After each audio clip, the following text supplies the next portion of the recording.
Apyayantu mamangani vakpranashakshushrota balamindriyani cha sarvani maham brahma upanishadam maham brahma nirakuyam mama brahma nirakarot anirakaranam astvanirakaranam me astu tadatmani nirateya upanishadsu dharmaste mayi santu te mayi santu. Om Shanti Shanti Shanti. Chapter 5 is about what does it really mean to renounce the world without running away or without appearing cold or apathetic. That's the incorrect way to renounce. Okay? And we also said chapter 5 is about being psychologically or mentally independent of the world. Because that's the essence of freedom, to be psychologically or mentally free from various circumstances that usually would be important, right? If I don't have them, then my life is not worth living. So this is freedom from anything that would otherwise produce that kind of emptiness.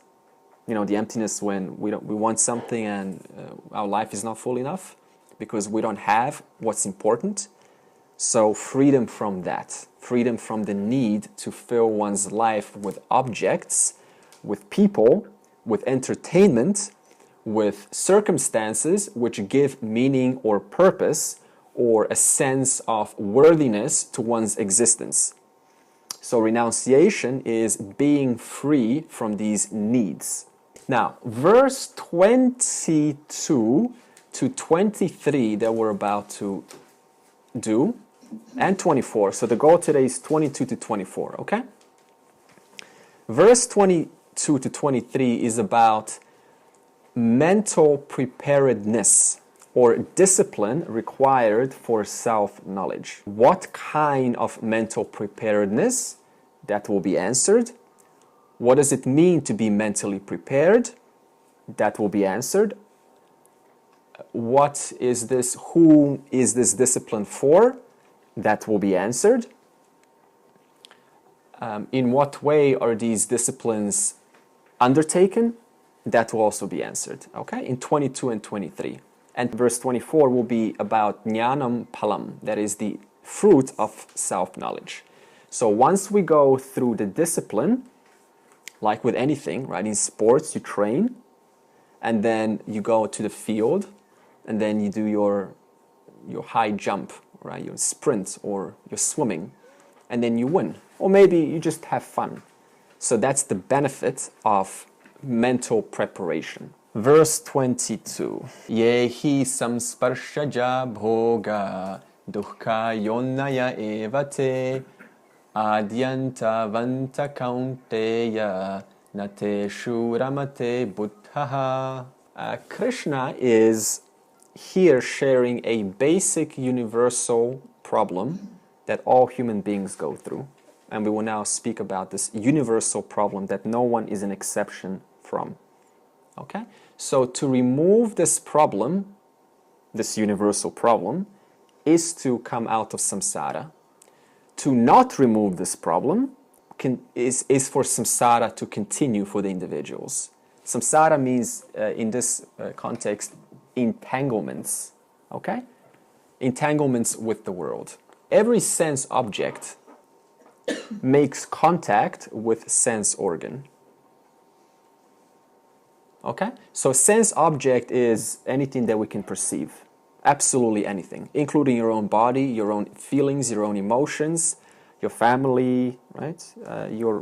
Even this, you're perceiving this board. So this is an object because it is known to you. It's perceived by you. Okay?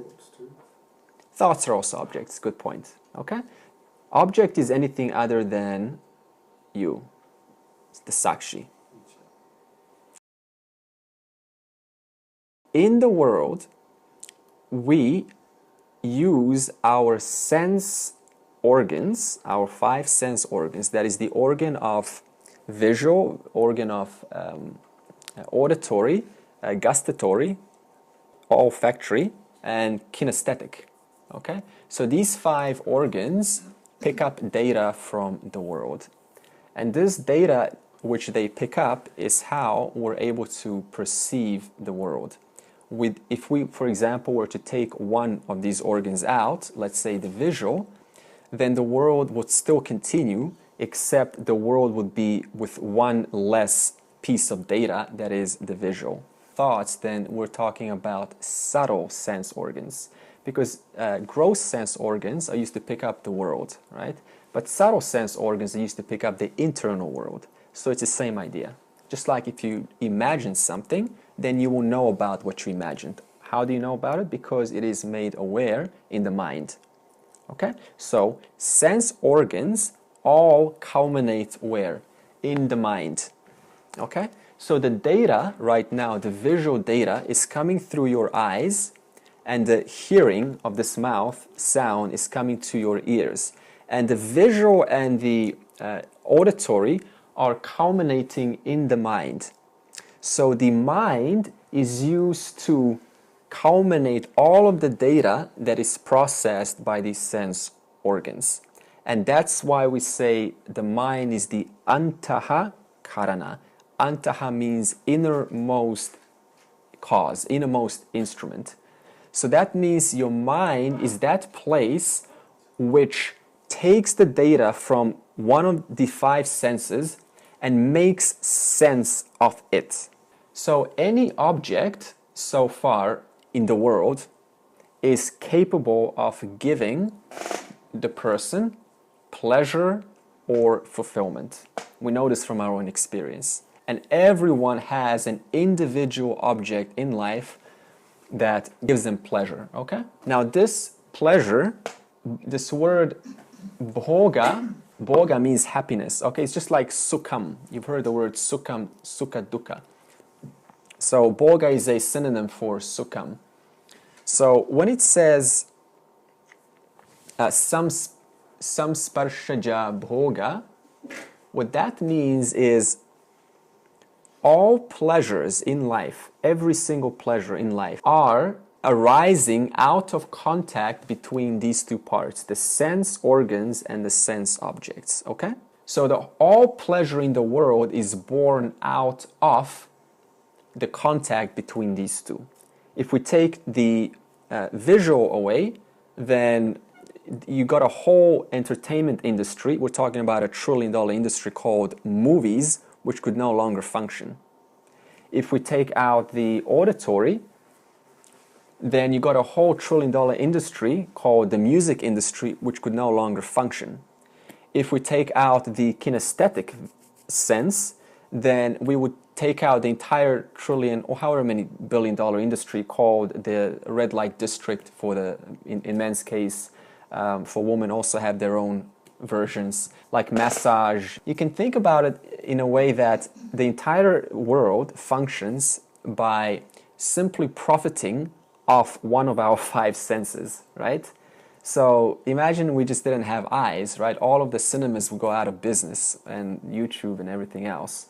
So then we will over-depend on our auditory sense, right? So even the auditory today has pleasing music, sounds of nature, sounds of the forest. Nevertheless, they are depending on that which is given by Ishvara. Okay, so this is one of those reasons why, to be careful if one indulges, right? Even in the Shastra it says, if one indulges in food and just goes, this is the luxuries of life, that's actually quite disrespectful, because in a certain context, because it's kind of like disregarding the giver of the sense which allows me to enjoy, right?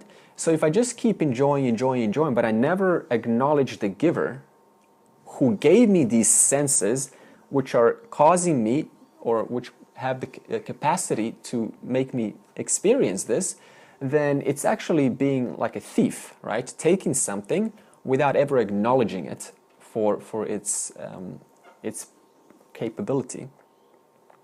Okay, so far we have established that the mere presence of just the sense organs or just the sense objects is not going to produce a result. Okay, we need both for experience, for human experience to happen. Problem is, every pleasure in life, which is because of some sparshaja bhoga, which is the contact, the happiness arising between the sense organs and the sense objects, every pleasure in life is mixed with pain. So that's where this is going. And this fact is simply unavoidable no matter who or what position one may be in. Okay? Pain has 3 levels, and each level increases in intensity. Okay?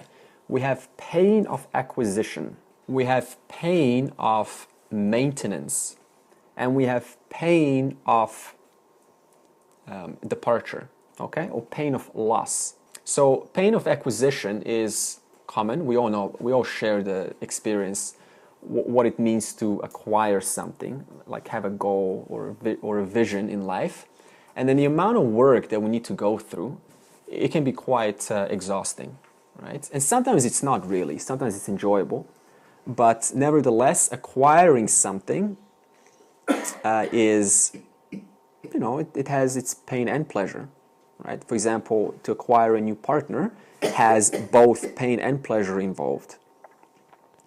Now, the second kind of pain that we go through is to maintain what we acquired.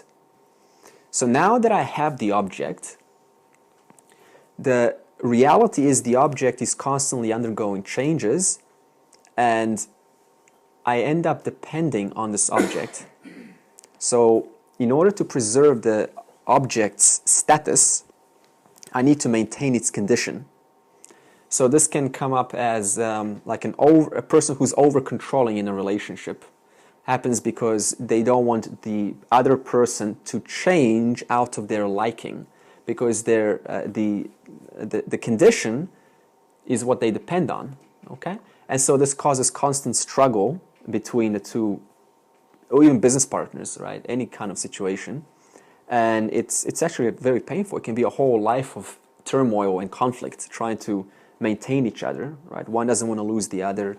Or even a business, to try to maintain a business. Competitors are constantly outranking in the search engines, so one has to, you know, get new SEO specialists and find new ways of marketing. And even one's knowledge, right? If you acquire knowledge, let's say you specialize in something, and let's say you take a break for 2 months, what happens when you come back, right? Most of that knowledge, or some parts at least, have been gone with the memory, right? Gone with the wind. So then we have to remember, we have to revise the knowledge. So there is a certain aspect of pain involved in maintenance. And the biggest intensity of pain is loss. Okay. Loss is when it finally, especially if we're dependent on it, finally goes. It's no more in our life. Let's say one's house, where is it? Is it in China or India, where the houses are being destroyed and new buildings are being built because the space is running out? That's everywhere. Yeah, everywhere, right? Well, most places, at least that I've seen. Now imagine being an owner of a house and suddenly getting the news that you got to move out, no matter one way or another. 20-year-old house, all your history is in there. That's very painful. Family members, that's very painful. Okay? So this means the biggest pain that we experience is when we lose something or someone. So the conclusion is, there is no such thing as pure pleasure or pain in the world.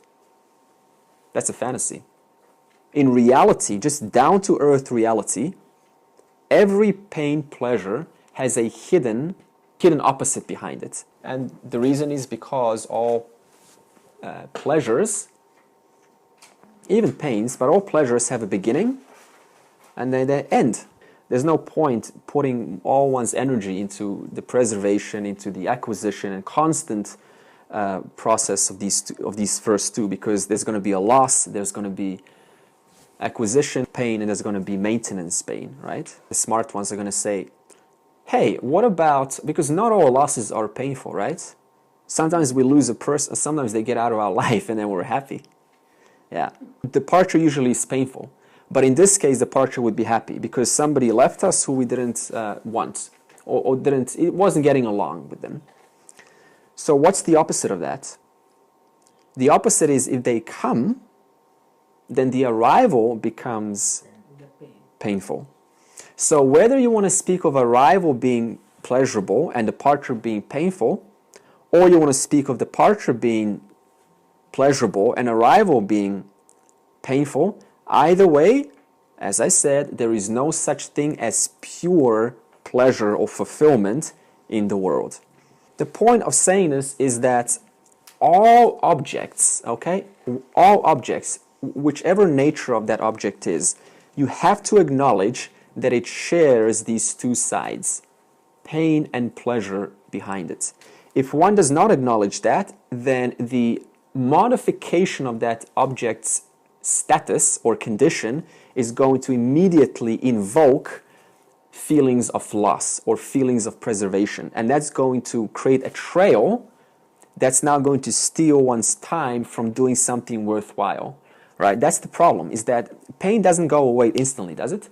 There's a trail behind it, like in the trails in the sky. So these trails stay in the mind and they steal the attention and the time from the individual of performing something better and potentially coming to an opportunity which would otherwise serve them very well. But they're too busy worrying from the trail, thus they're unable to attend to what has to happen next. Okay? So that means you need to acknowledge right from the start that any experience in the world, irrespective of its relationship or your relationship with it, no matter how beautiful, there is a pain and pleasure behind it. Hang around with anyone, even the greatest of the greatest rishis, there will still be pleasure and pain behind it. Because sometimes they say something that doesn't appease your raga dvesha, sometimes they say something that appeases the raga dvesha. So there's a constant pain and pleasure cycle going on. Okay, now let's talk about the solution which the world applies but doesn't work.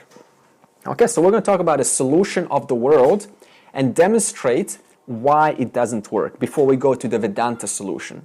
If the person decides to possess or have objects in their life,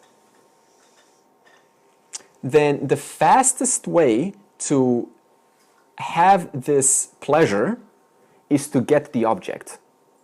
That's the fastest, easiest way, right? I don't have it, go and get it. I don't have the house, go and get the house. Just work for it, do whatever it is, guaranteed. The problem with this is, so I say this is a solution, but there's a problem behind it. The problem is the person, whoever it is willing to accept the rose or the fragrance of the rose, but hardly willing to accept the thorn that comes with the rose. Okay?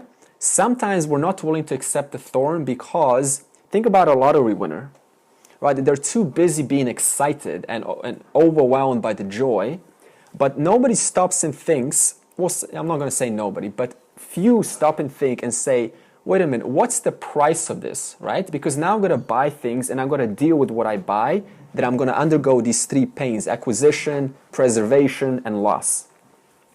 Okay? So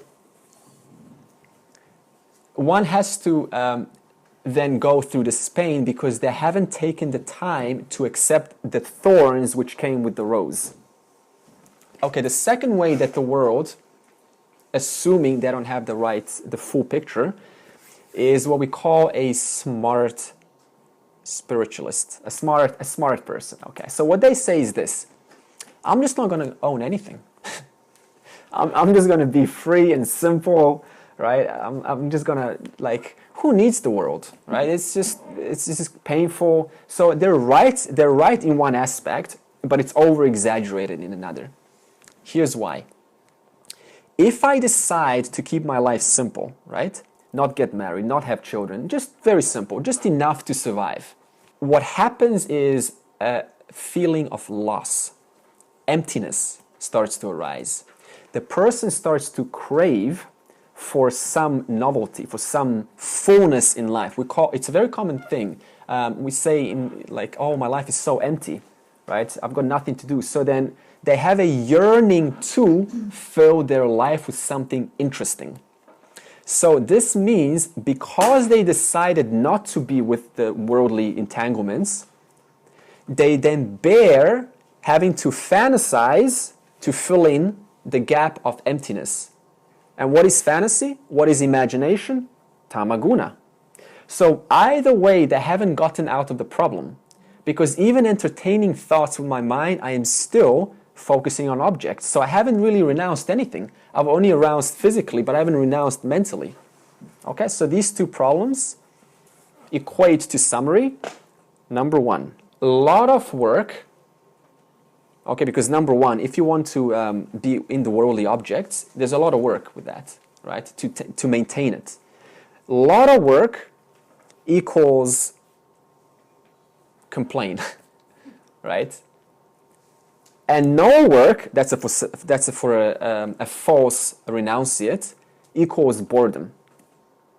So either way, they haven't really gotten anything. Number one, I'm with worldly things, but there's a lot of work, right? I've got to work with the kids, the family, the bills. There's so much work. Complain, there's so much work. If I do the other way, then I say there's no work. I'm bored.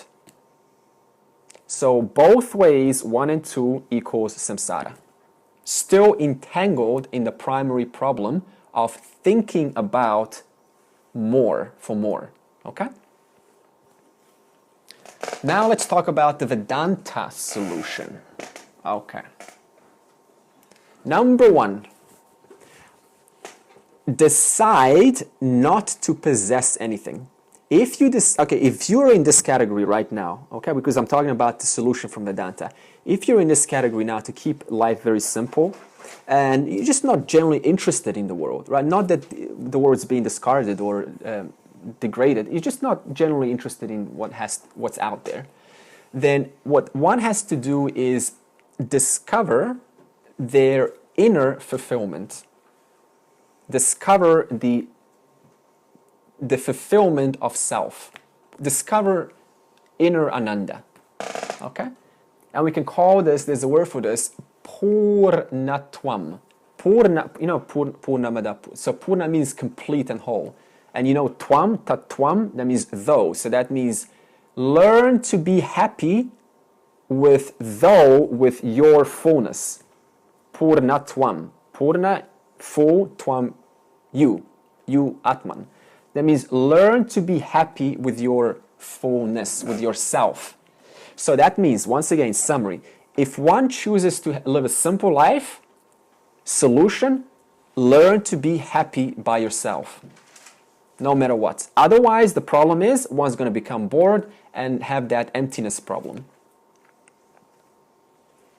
Number 2, if one chooses to have a busy life and possess things, okay, if we choose to continue a business and friends and job, first, acknowledge that pleasure and pain is going to come with any kind of involvement with the object which I happen to be transacting with.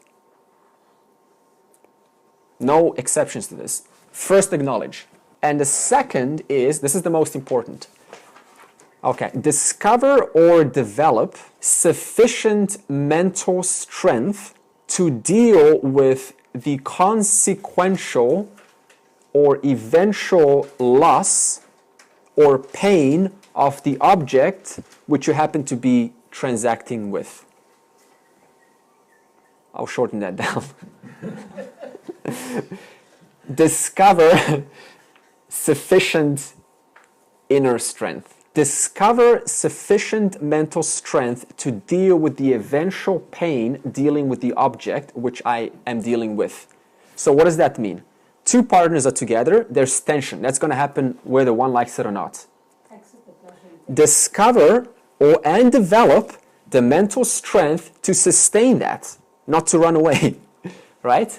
To stay and be okay with it. Why? Because there is no way out of this pain-pleasure side dealing with an object. I said this from the beginning.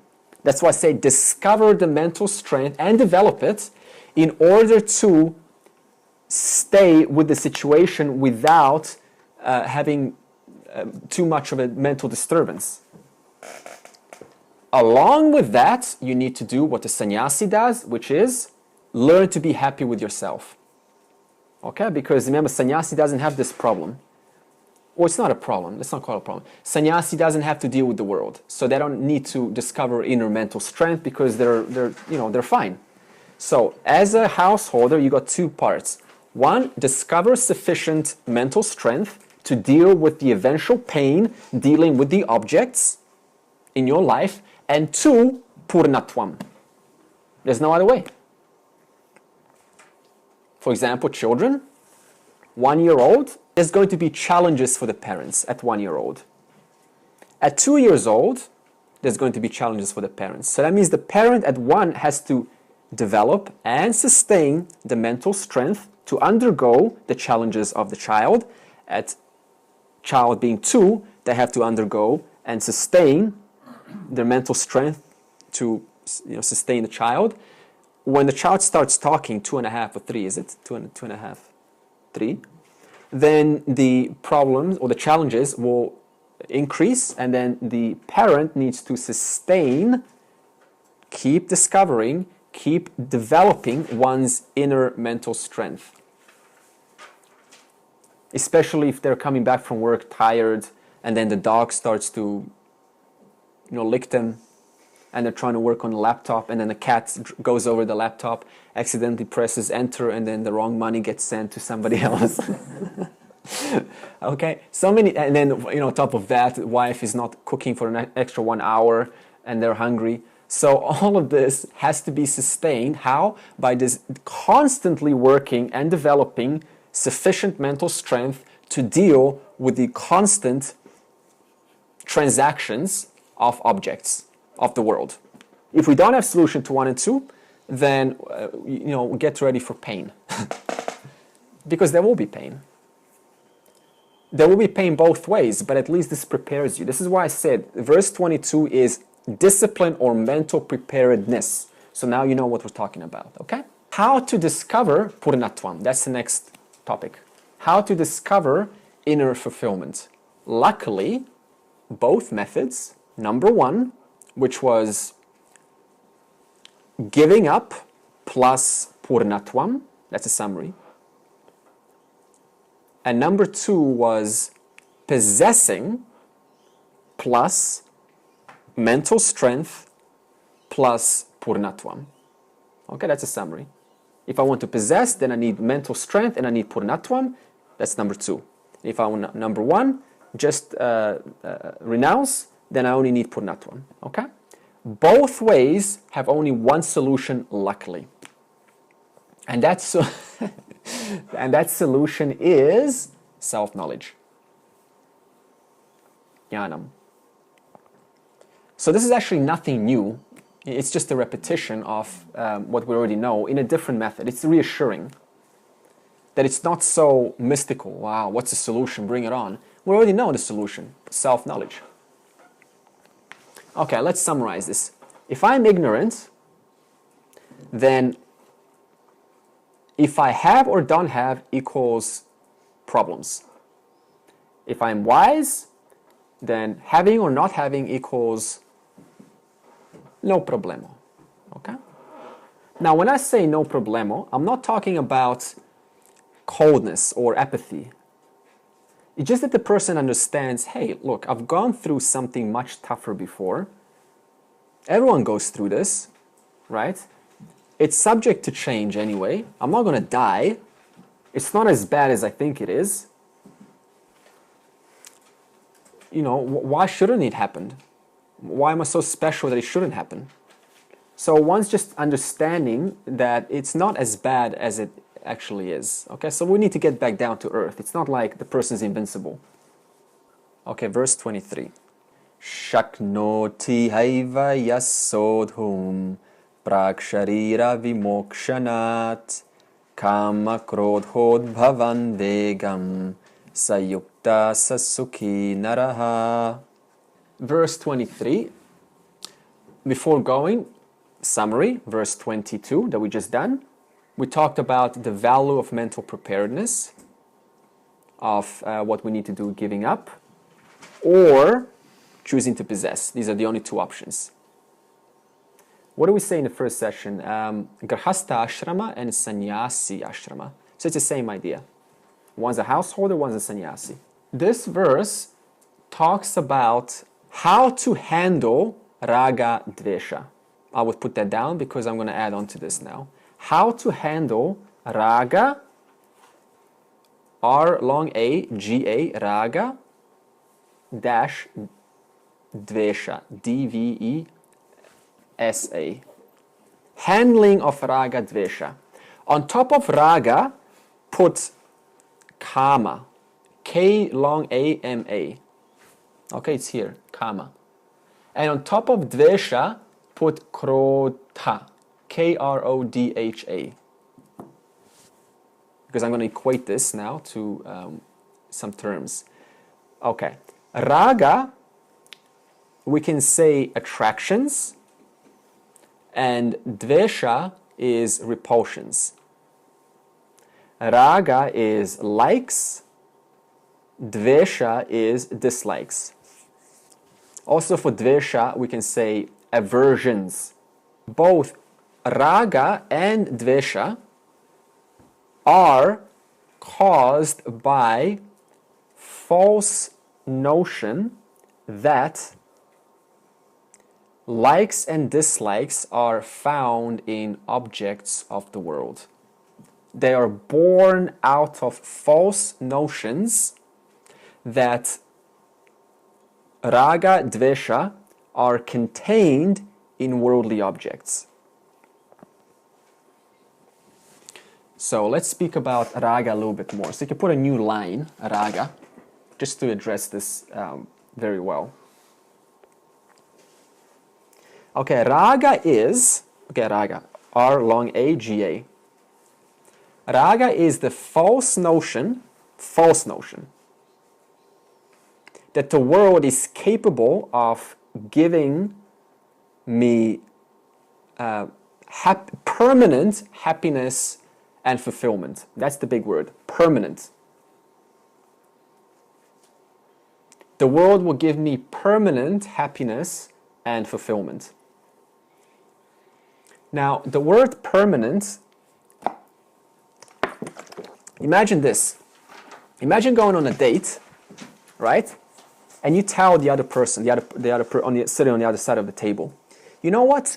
Statistically speaking, based on the individuals of our age, with our caliber and with our skills and with our experience, the statistical rate of us lasting more than 2 years would be around 10 to 15%. So it is over 85% chance that we will separate within 2 years.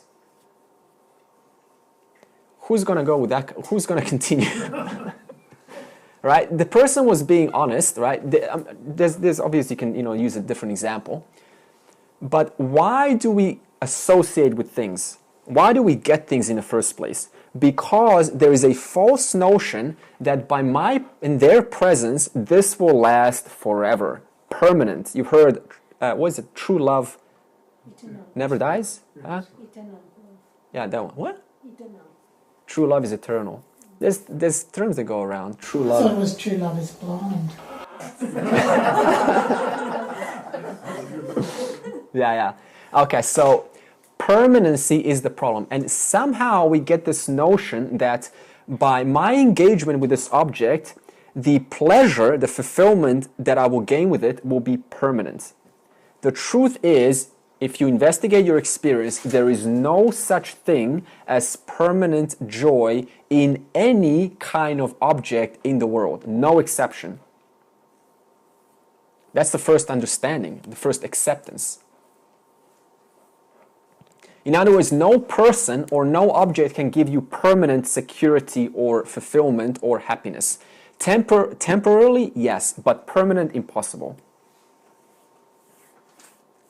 The word dvesha, this is a new line now, the word dvesha is the false notion that the world is capable of giving me sorrow. False notion that the sorrow that I experience is because of the world.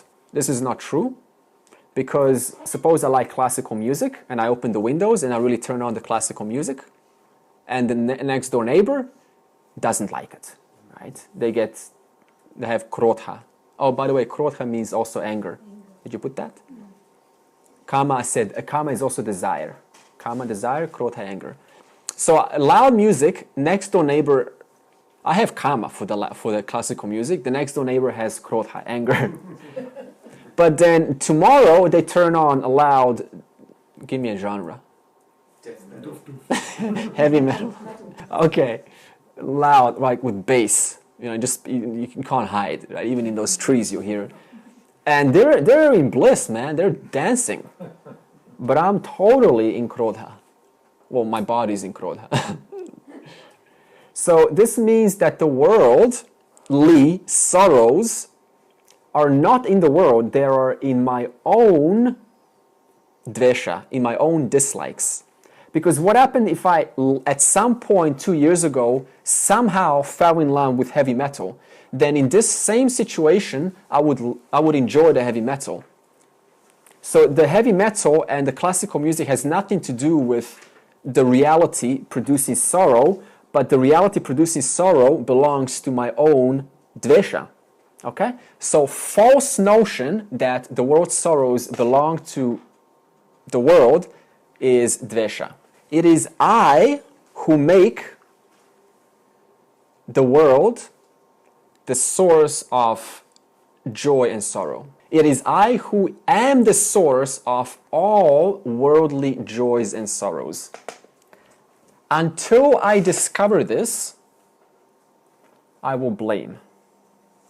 No doubt. There will be blaming. Somebody else is responsible for this emotion, for this feeling that I'm having.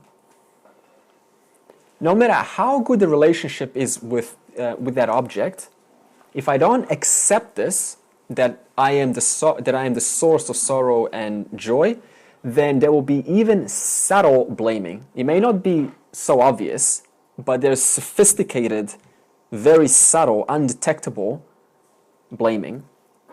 And that's going to be pointed to the object which enacted my dvesha, my raga. Right? Just like that heavy metal person, so I'm going to point the krodha, the anger, towards that person. And what will happen is, if I don't accept the statement, I will try to change the world. Why? To accommodate my raga dvesha. Changing the world means not only a personal small world, like in a house or in the community, but also with other colleagues at work. And there are, of course, extreme versions of, really going massive. Like, let's change the world. Let's come together and change the world. Okay, why? Because I haven't accepted that the source of joys and sorrows belong to me and not the world. So, when we recognize this truth, that the source of joys and sorrows belong to I, not the world, not to anyone else ever.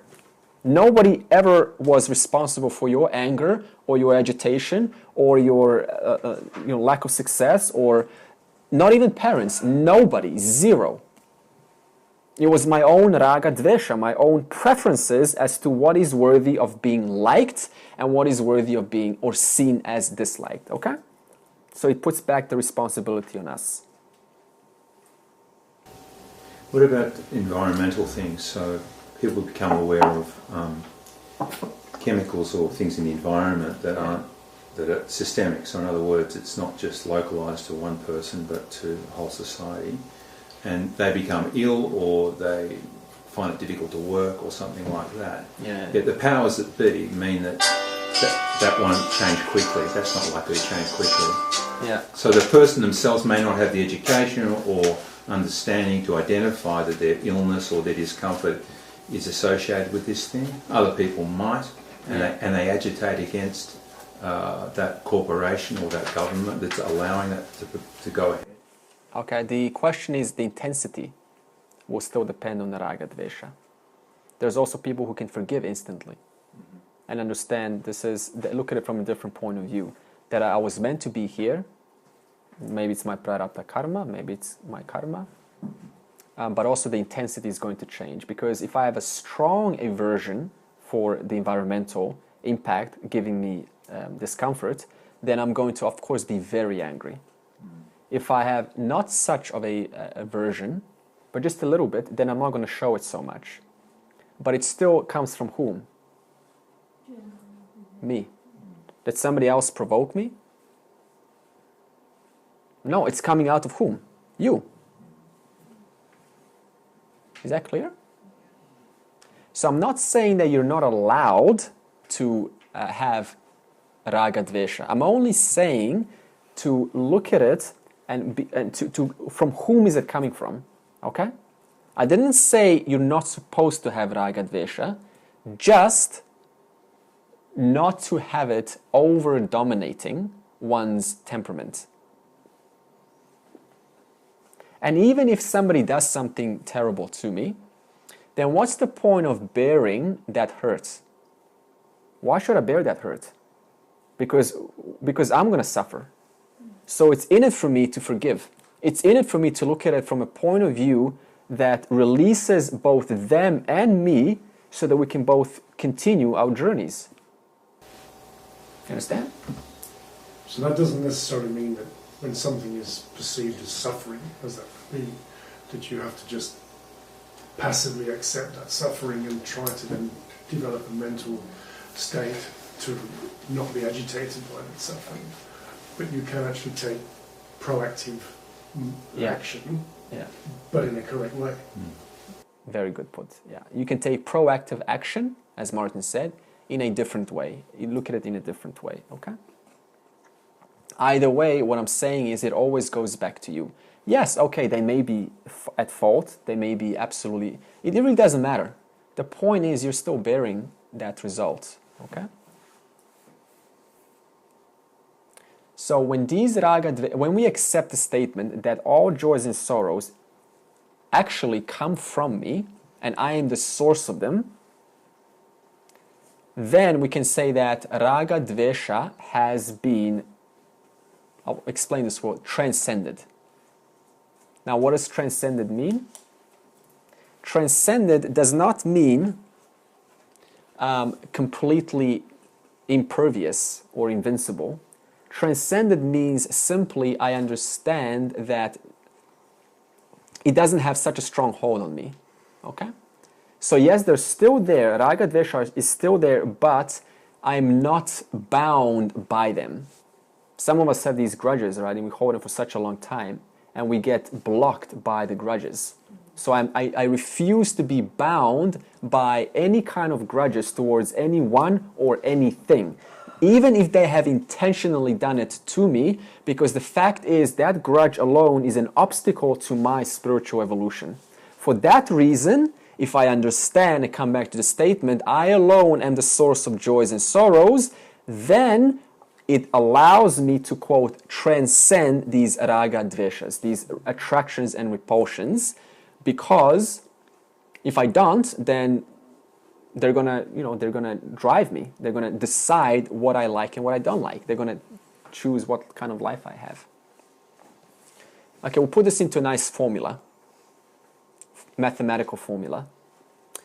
With raga dvesha, I will write this down. With raga dvesha, in brackets you can put ajnani, non-wise person. When I say non-white person, I'm not insulting everyone. I'm just saying one who is hasn't got the full education.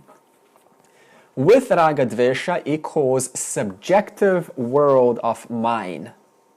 Subjective world of mine. So what I just said was, with likes and dislikes, there is a subjective world of mine. On top of subjective, these two words are super important. The first one is jiva srshti, J long I V A, jiva, and then dash S-R-S-T-I, srshti, S-R-S-T-I,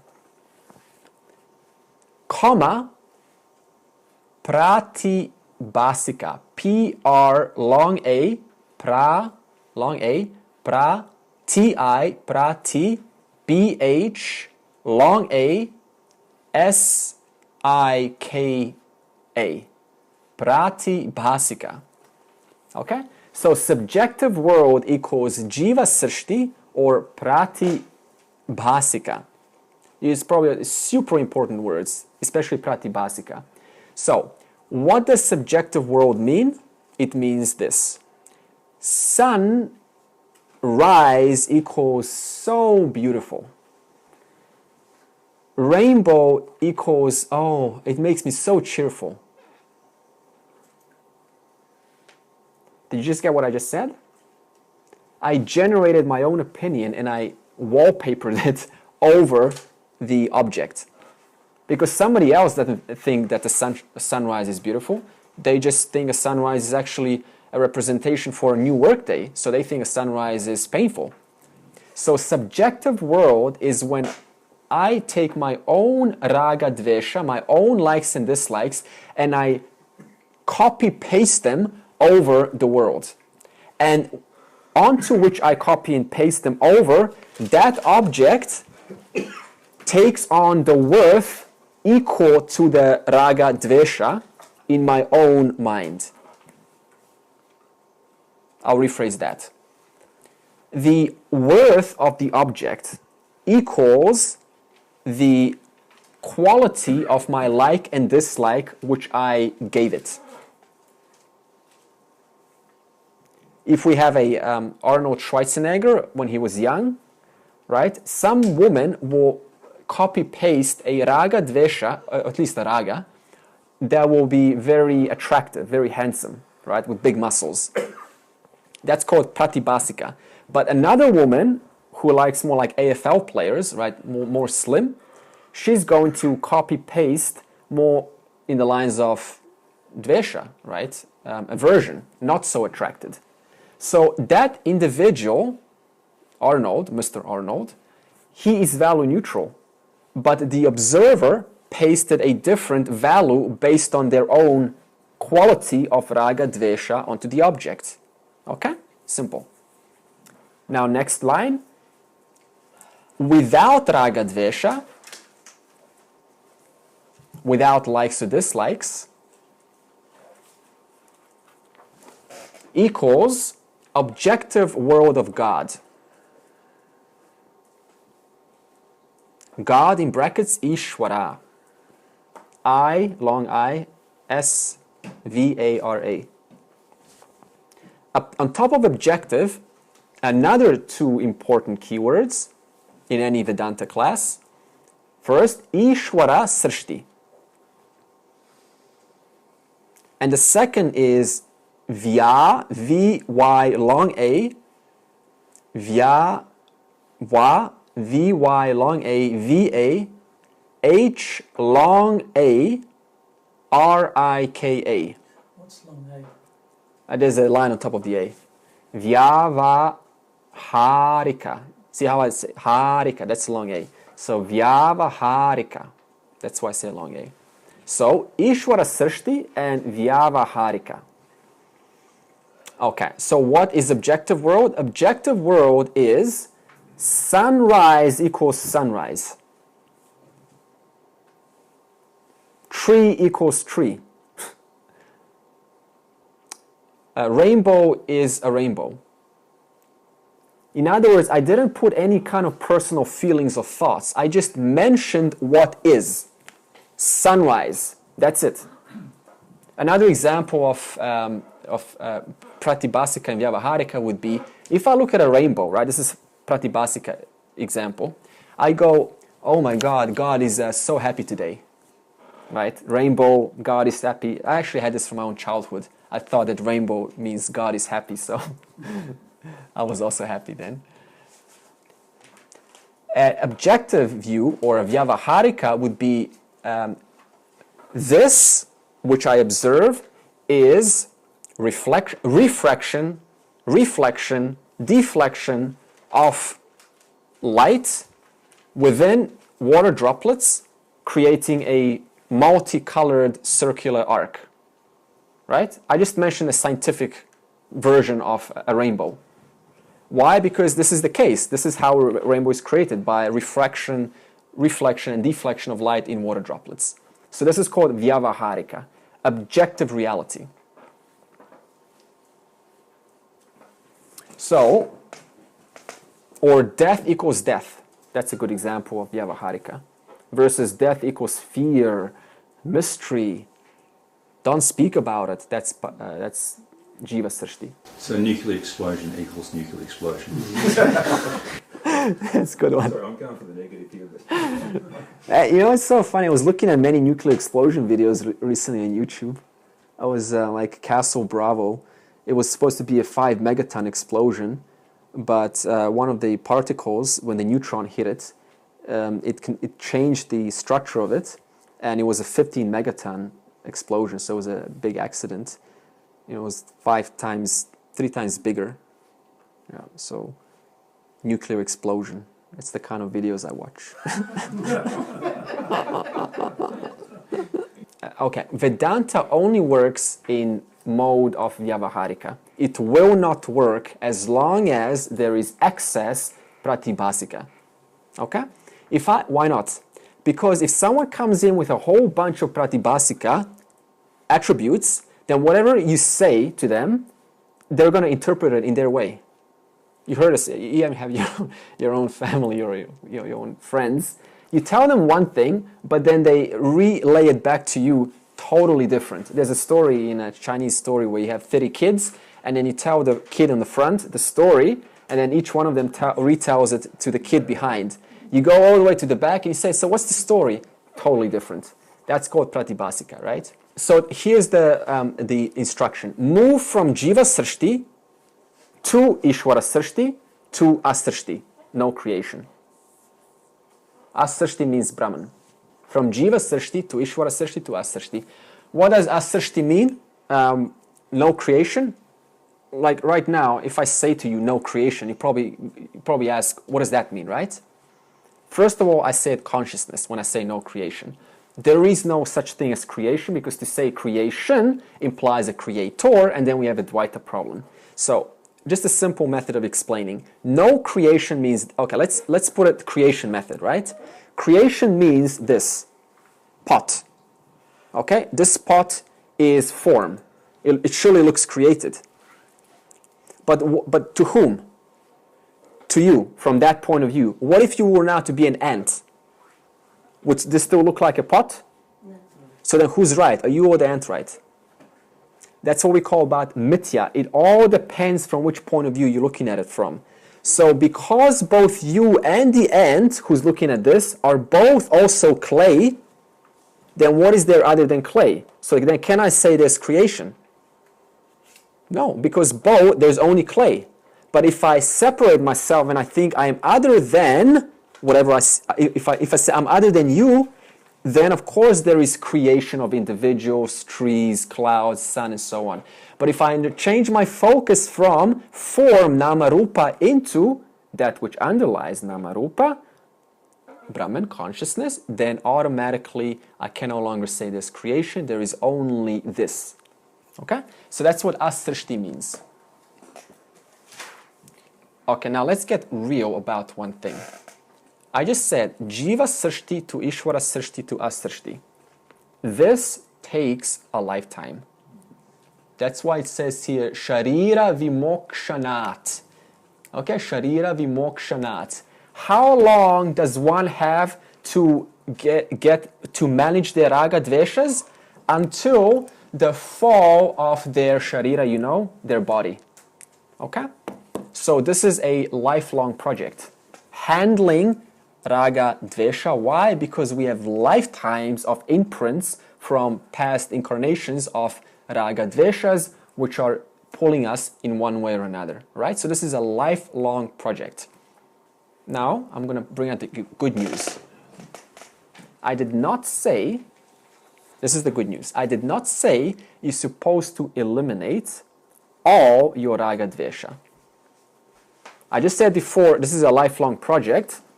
Now I'm saying you're not supposed to eliminate all raga dvesha. Just change the form. Wait. Why? Because think about your body. What do we say about it? I'm healthy. Is your body really healthy 100%?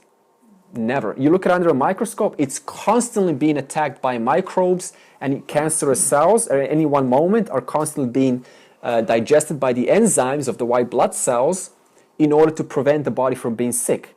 And yet you call yourself healthy. Why? Because you are sufficiently healthy to be able to do what you need to do. Similarly, I cannot get rid of all my raga dvesha. I need to sufficiently manage them so that I am not disturbed by their strong hold on my behavior from one place to another. That's why the idea of total elimination of vasanas, raga dvesha, is unrealistic. All you need to do is just sufficient, so that it doesn't steal all my time into the pursuit of my raga dvesha. Okay? Even chapter 3, we had Krishna say that you can't wipe them all out, impossible, but you can manage them. That's the good news. The good news is you don't need to work your whole life just on raga dvesha, just enough. And you know what enough means. I don't know. Nobody knows. This is personal enough. And this we call yuktaha. So, what is a yuktaha? A yuktaha is that one who has or is spending time managing a raga dvesha. They become an integrated person. What is an integrated person? One who is not over predisposed to one side or the other. They're balanced. And this person alone is deserving of being called a human being. In verse 13, there was the last two words of verse 13 were Mukhyanti Jantava. Okay, Mukhyanti means confused, and Jantavaha means creature. That means if my raga dveshas are not handled, Lord Krishna calls those ones as Mukhyanti Jantavaha, confused creatures. Now, it's not meant to insult, it's a very strong message. If I'm acting based on impulse, constant raga dvesha fulfillment, how can you call me a human being? It's like an animal, basically. A confused creature who doesn't know what needs to be done. Therefore, mukhyanti jantavaha. So for that reason, we say a yuktaha alone is worthy of being called a human being. Okay? And that person alone who is integrated is qualifying for Vedanta. So that means, what does integrated mean? Emotions do not control my life, but I have ownership of my emotions. You know, when we say control yourself, we don't say, hey, think rationally, go to the web, Wikipedia, and look at what you need to do. No, we're saying that on the basis of over-expression, overabundance of emotionality occurring in that person at that time. So we say control yourself, right? So yuktaha is one who is under self-control of their emotions. Let's put a formula to this, and then we'll summarize verse 23. Okay, formula goes like this. Self-control, above self-control we can put manage likes and dislikes, because that's what self-control is, managing likes and dislikes. Arrow allows, above the arrow put allows, comprehension of self-knowledge. So managing raga dvesha allows comprehension of self-knowledge, arrow, above the arrow put happens within, that's above the arrow, happens within intellect. That's the new line now. The happens within the intellect. So where does self-knowledge happen? In the intellect. Arrow, now after the intellect, arrow, made, above the arrow put, made possible by controlled emotions. So the last thing, so the first thing is what? Self-control. The last thing is controlled emotions. You see that? Now, so what does that mean? Proper managed emotions are what? The cause which prevents. Okay, emotions give birth to raga dvesha. So that means if my emotions are out of control, then I'm going to have raga dvesha overwhelming me, preventing assimilation of self-knowledge, which cannot happen in the intellect. Why? Because my emotions are mismanaged. So it goes back to what we call yuktaha, integrated person, one who doesn't allow their emotions to constantly sway them from left to right. Okay? So all raga dvesha is just an overwhelm or unnatural emotions about things. Actually, let's read verse 23. So we just completed verse 23. The one who is able to master the force born of anger and desire here in this world, before released from the body, is a karma yogin or a yuktaha, means a wise person. He or she indeed is a happy person. Okay? So all it's saying is the one who has managed the raga dvesha while living is indeed happy. Yonta sukontara ramaha tantar jyotirevayaha sayogi brahma nirvanam brahma bhuto dhigacchati. Jnanam palam, the benefit of having performed the necessary skills in verse 22 and verse 23, leading to what? What benefit? That will now be talked about in verse 24. So by this stage, the yogi, the wise person, yogi doesn't mean a one who's good at yoga. In this context, it means a jnani, a wise person, okay? So by this stage, a yogi has taken care of their discipline, meaning what? Managing raga dvesha, and no more emotional leakages. Emotional leakages are those reactions which cause regret later on or are just out of alignment with reality. When somebody screams too much or somebody does something that's inappropriate, we call that emotional weaknesses or emotional disbalances or emotional leakages. Why? Because the emotional system has superseded the intellect, thus the intellect wasn't available at that time, so it couldn't discriminate what do I really have to do, this or this or this, right? Emotion high, intellect low. That's common. That's why we can fall in love so easily, because there's so much, what? Estrogen, testosterone, oxytocin, dopamine, serotonin, all of these overwhelming emotions are going through the body, leaving no or little space for the intellect, and the intellect is unable to really look at the person in its true light, and so they only find out later on the truth of the matter, once the emotions come down.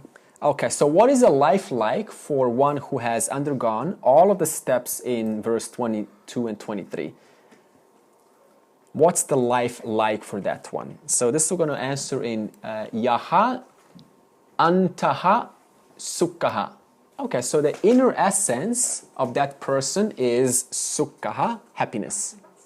Okay, so one who has undergone all of the steps in verse 22 and 23, the mental preparedness, that is, managing raga dvesha, that is, their antaha, you've heard of antaha, antakarana. Antakarana means the innermost cause, the innermost instrument. They are happy with themselves. That means I am happy with myself. So we could translate yaha antaha sukhaha, I'm happy with myself. Okay? Which we can say all entertainments are within myself. YouTube is in me. All of Saturday night movies are in me. All of the potential dates are in me. All of the computer games are in me. All sports are in me. All of the things, all food is in. So all those objects which we use to get entertainment from in this world, all of those objects are unnecessary to get entertainment for a yogi, for a jnani, because they are entirely happy with themselves. Why do some people travel? Never say all, but just some. They want something, right? Why do you travel? There's a goal. You have a goal. You have a vision. How about those tourist travels? Take pictures. Niagara Falls. What are you going to learn? Tick. So in other words, I'm using my 5 senses, right? God-given 5 senses, and using them to enjoy myself. And maybe that's going to lead to something. Maybe you're going to show the picture to someone, and they're going to like it, and then you start a friendship. So we can't ever negate something as absolute no. But the entertainment, nevertheless, is the drive for the person traveling. For some of them, not all. Right? Most people do it because they want to get a story. They want to build a story. Yeah. It's so funny on a Friday or Saturday night, right, when everyone's gone home. You can probably bet at least to be safe, 50% on the cars on the road are going somewhere. Going somewhere, right? For some fun, especially if it's a young male, right, or high heels, skirt. I'm going somewhere. Now you times this by millions and millions of times a day. How much petrol and gas and coal and mental resources are going from being ripped off from Mother Gaia Earth just to satisfy mismanaged raga dveshas? Yeah. See how it's connected? Okay. So let's put a conclusion to this. A wise person, a yogi that is, a jnani, can be with or without objects without losing one's sense of freedom. Now that's the important part. It's easy to be with objects, right? And then get lost, lose oneself in objects. You heard that phrase?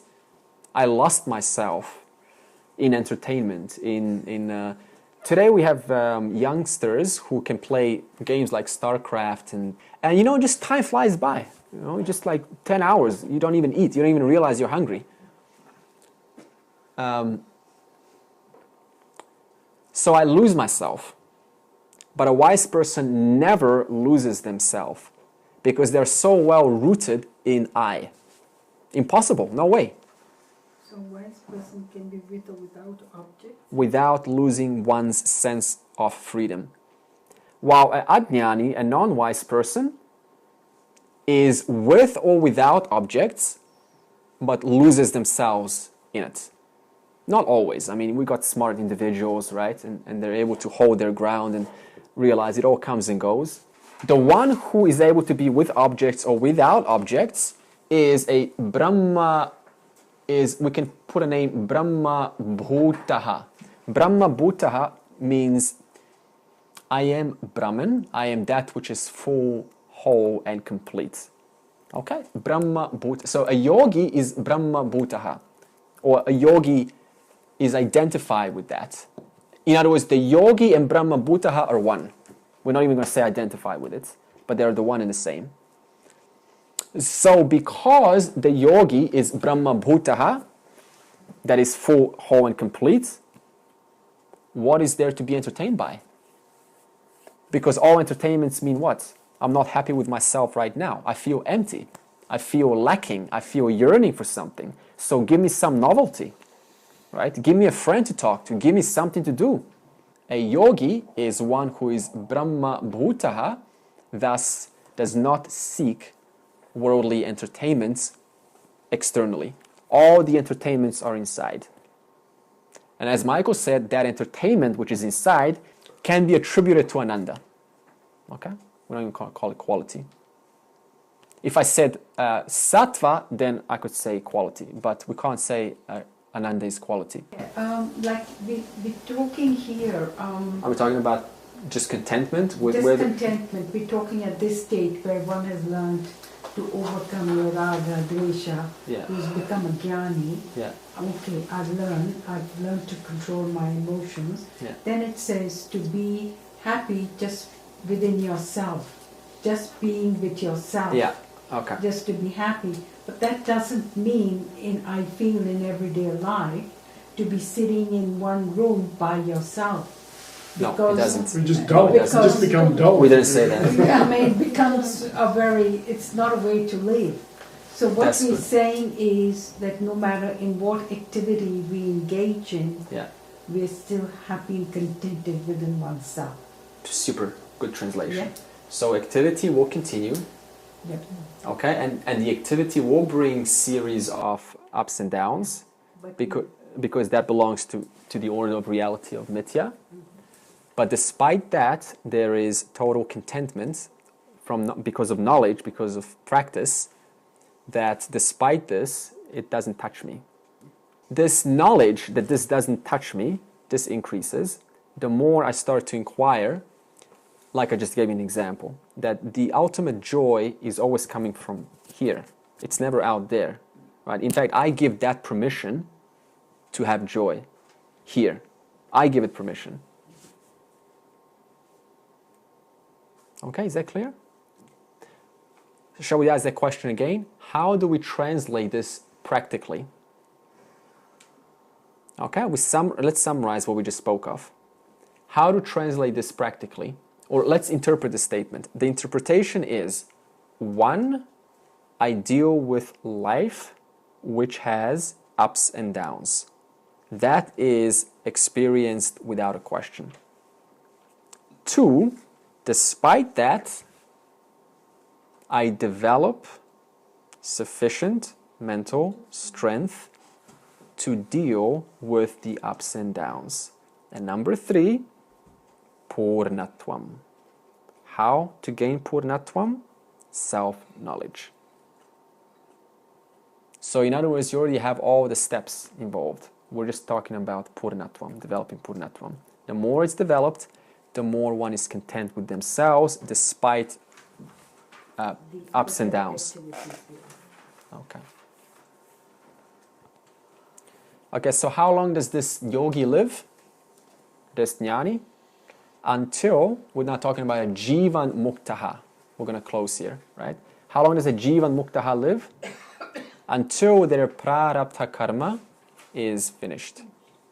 What this means, translating, is until all of their duties are finalized. Their business here on earth that was assigned is finished, sufficiently done. That's when death happens.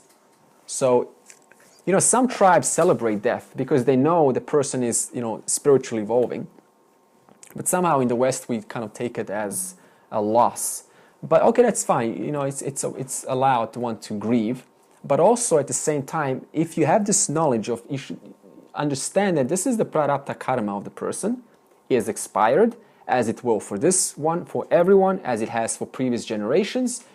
So why look at it so dark? That should be a celebration, actually. Death is moving on. So a jivan muktaha, a wise person, continues being a wise person, continues being what a wise person is, that is, aham brahmasmi, despite the body falling away. So nobody really died. Why did nobody die? Because prior to physical death, the problem has been solved. And what is that problem that has been solved? The eye has been shifted from that which dies to that which never dies. So therefore, that which dies, when it dies, nothing really died, because I did the job before the body died. we'll put a 2-line summary to this. A Jivan Muktaha, while living, equals embodied consciousness. And upon death, unembodied consciousness. Just write unembodied consciousness. Now, next to unembodied, you can even put a faint cross over unembodied, because there's no need to even say unembodied consciousness. It's just consciousness. Okay. Now, this unembodied consciousness, we can equate, or just consciousness, we can equate to, before we say that, what happens to Jivan Muktaha? Brahma Nirvanam. You heard of the word nirvana before. Okay? Whenever you hear the word nir, like nirvikalpa, kalpa means thought, so without thought. Nirvanam means without parts. So this is describing Brahman. Brahman is that which has no parts. Advaita, in other words. So what happens to a Jivan Muktaha? I'll use this word and I'll explain it next week. And we're going to talk about this word. Merge.